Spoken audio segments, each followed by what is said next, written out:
আসসালামু আলাইকুম রহমতুল্লাহি ওয়া বারাকাতুহু। আজকে আমরা জানবো হাদিসে জান্নাতের বিবরণ। রাসূল করিম সাল্লাল্লাহু আলাইহি সাল্লাম জান্নাত সম্পর্কে যেসব বিবরণ দিয়েছেন, নমুনা স্বরূপ তার কিছু নিম্নে উল্লেখ করা হলো। আবু হুরাইরা রাদিয়াল্লাহু আনহু হতে বর্ণিত, তিনি বলেন, আমরা বললাম, হে আল্লাহর রাসূল, আমাদেরকে জান্নাত সম্পর্কে বর্ণনা করুন, তা কিসের তৈরি? উত্তরে রাসূল করিম সাল্লাল্লাহু আলাইহি সাল্লাম বললেন, স্বর্ণ ও রৌপ্যের ইটের তৈরি। তার গাঁথুনি হবে মিশুক আম্বরের, তার নুড়ি বা কঙ্কর হবে মণিমুক্ত ও ইয়াকুত পাথরের, আর তার মাটি হবে জাফরানের। যে তাতে প্রবেশ করবে সে নিয়ামত প্রাপ্ত হবে, নিরাশ হবে না বা অভাব বোধ করবে না। সে তথায় চিরস্থায়ী হবে, মৃত্যুবরণ করবে না। তার পোশাক কখনো পুরাতন হবে না, তার যৌবন কখনো শেষ হবে না। সহিহ মুসলিম হাদিসে এসেছে, সাহাবী উতবাহ ইবন গাজওয়ান একদিন ভাষণ দিতে গিয়ে আল্লাহর প্রশংসা ও তার স্তুতি প্রকাশ করে বললেন, দুনিয়া তার সমাপ্তি এবং পশ্চাৎ প্রসারণের ঘোষণা দিচ্ছে।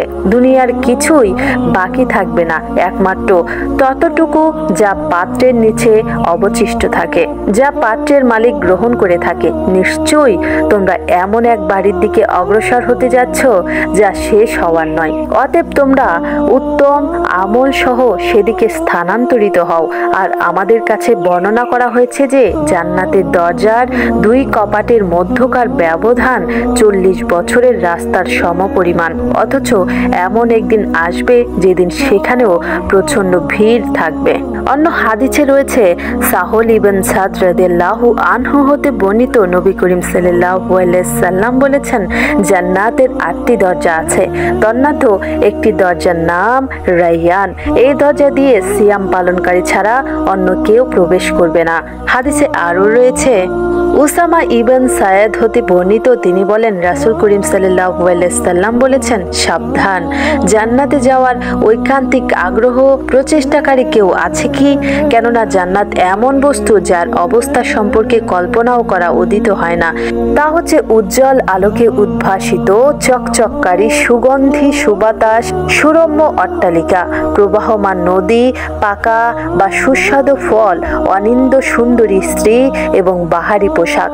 তা হবে শান্তির চিরস্থায়ী নিরাপদ বাসস্থান, ফল মূল, চিরসবুজ নিয়ামতপূর্ণ ও সুউচ্চ সুদীর্ণ মহল্লা। সাহাবাগণ আরজ করলেন, ইয়া রাসূলুল্লাহ, আমরা তো ওই জান্নাতের প্রতি প্রচন্ড আকাঙ্ক্ষী ও এর জন্য প্রচেষ্টাকারী।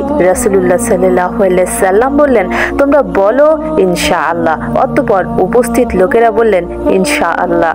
অনুরূপভাবে আবু সাঈদ আল খুদরি রাদিয়াল্লাহু আনহু হতে বর্ণিত হয়েছে, রাসূল করিম সাল্লাল্লাহু আলাইহি সাল্লাম বলেন, নিশ্চয় জান্নাতের 100 স্তর রয়েছে। যদি পৃথিবীর সকল অধিবাসী তার একটি স্তরে একত্রিত হয়, তবুও তার বিস্তৃতি অক্ষুণ্ণ থাকবে।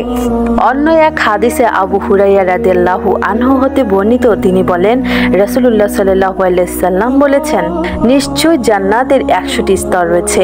আল্লাহ তার রাস্তায় জিহাদকারীদের জন্য তা তৈরি করেছেন। প্রতি 2 স্তরের মধ্যে আসমান ও জমিনের ব্যবধান রয়েছে। সুতরাং তোমরা যখন আল্লাহর কাছে জান্নাত প্রার্থনা করবে, তখন জান্নাতুল ফেরদৌস প্রার্থনা করবে, কারণ তা জান্নাতের মাঝখানে অবস্থিত এবং সর্বোচ্চ জান্নাত। সেখান থেকে জান্নাতের নদীসমূহ প্রবাহিত হয়। এবং অন্য হাদিসে আবু সাঈদ খুদরি রাদিয়াল্লাহু আনহু হতে বর্ণিত, নবী করিম সাল্লাল্লাহু আলাইহি সাল্লাম বলেছেন, জান্নাতবাসীরা পরস্পরের কক্ষে অবস্থানরত উপরের দিকে দেখতে পাবে, যেমন তোমরা দূর আকাশের প্রান্ত দেশের পূর্ব বা পশ্চিমে মতির ন্যায় উজ্জ্বল তারকাজি দেখে থাকো। আর এটা হবে তাদের পরস্পরের মর্যাদার ভিত্তিতে। সাহাবীগণ বলেন, ইয়া রাসূলুল্লাহ, ওই স্থান কি নবীদের, তথায় তারা ছাড়া আর কেউ পৌঁছাতে পারবে না? রাসূলুল্লাহ সাল্লাল্লাহু আলাইহি সাল্লাম বলেন, হ্যাঁ, ওই সত্তার কসম যার হাতে আমার জীবন, তারা হচ্ছে এমন লোক যারা আল্লাহর উপর ঈমান এনেছে এবং রাসূলদের যথাযথ সত্য বলে বিশ্বাস করেছে। অনুরূপভাবে আবু মালিক আশআরী রাদিয়াল্লাহু আনহু হতে বর্ণিত হাদিসে রয়েছে, রাসূলুল্লাহ সাল্লাল্লাহু আলাইহি সাল্লাম বলেন, নিশ্চয় জান্নাতের মাঝেও অনেকগুলো কামরা থাকবে, যার ভেতর থেকে বাইরে এবং বাইরে থেকে ভেতরে দেখা যাবে। আল্লাহ তা তৈরি করেছেন ওই সকল ব্যক্তির জন্য যারা মানুষকে খাদ্য দেয়, সিয়াম পালন পালন করে এবং মানুষ যখন ঘুমায় তখন তারা সালাতে মগ্ন থাকে। অন্য হাদিসে আবু মুসা রাদিয়াল্লাহু আনহু হতে বর্ণিত, তিনি বলেন, রাসূলুল্লাহ সাল্লাল্লাহু আলাইহি সাল্লাম বলেছেন, নিশ্চয়ই মুমিনদের জন্য জান্নাতে একটি সুরক্ষিত মতির তাঁবু থাকবে। আসমানের দিকে তার দৈর্ঘ্য হবে 60 মঞ্জিল। আর মুমিনের জন্য সেখানে এমন পরিবার সমূহ থাকবে, মুমিন সেখানে তাঁবুগুলো চারপাশে ঘোরাফেরা করবে, অথচ তাদের কেউ কাউকে দেখতে পাবে না।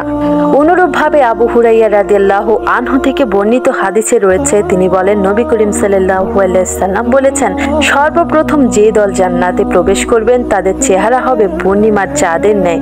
তারপর যে দলটি প্রবেশ করবে তারা হবে আকাশের সবচাইতে আলোকিত তারকাদের চেয়ে উজ্জ্বল।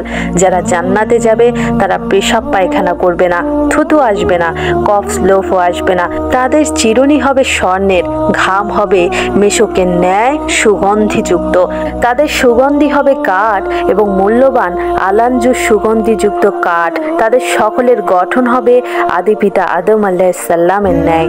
অন্য হাদিসে রয়েছে, আনাস ইবনে মালিক রাদিয়াল্লাহু আনহু হতে বর্ণিত, তিনি বলেন, রাসূলুল্লাহ সাল্লাল্লাহু আলাইহি সাল্লাম বলেছেন, নিশ্চয়ই জান্নাতে একটি বাজার রয়েছে।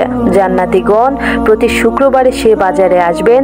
অতঃপর উত্তরের বাতাস তাদের মুখমণ্ডল ও কাপড়ের উপর প্রবাহিত হবে, এতে তাদের সৌন্দর্য আরো বৃদ্ধি পাবে। অতঃপর তারা যখন নিজ পরিবারের কাছে প্রত্যাবর্তন করবে তখন তাদের স্ত্রীরা বলবে, আল্লাহর শপথ, আমাদের কাছ থেকে যাওয়ার পর তোমাদের সৌন্দর্য চিত্তাকর্ষকতা আরো বেড়ে গেছে। হে আল্লাহ, আমাদেরকে জান্নাতে স্থায়ী বাসিন্দা করে দিন এবং আমাদের উপর সন্তুষ্টির অবতারিত ঝর্ণাধারা বর্ষণ করুন। আর আপনার দর্শন ও সাক্ষাৎ লাভে ধন্য হওয়ার তৌফিক দান করুন, যে দর্শনে থাকবে না কোনো ধরনের ক্ষতি ও ক্ষতিকারী এবং ভ্রষ্টকারী ফিতনা। হে আল্লাহ, সালাত ও সালাম বর্ষণ করুন আপনার বান্দা ও নবী মুহাম্মদ সাল্লাল্লাহু আলাইহি সাল্লাম, তার পরিবার পরিজন ও তার সকল সাহাবীর উপর। আমিন।